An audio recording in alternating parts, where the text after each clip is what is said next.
Matapos bumagal ng dalawang magkasunod na buwan, muling bumilis ang pagmahal ng mga produkto at serbisyo sa bansa nitong Oktubre. Ayon sa Philippine Statistics Authority, 2.3% ang naitalang inflation rate sa naturang buwan. Bagamat bumilis, ito ang pangalawang pinakamabagal na inflation ngayong 2024, kasunod ng 1.9% nitong Setyembre. Sabi ng PSA, pangunahing dahilan ng pagbilis ng inflation ang mas mabilis na pagmahal ng presyo ng bigas.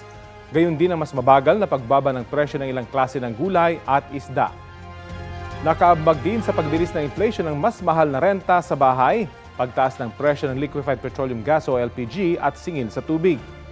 Ayon sa National Economic and Development Authority o NEDA, pasok pa rin sa target ng gobyerno ang inflation nitong Oktubre.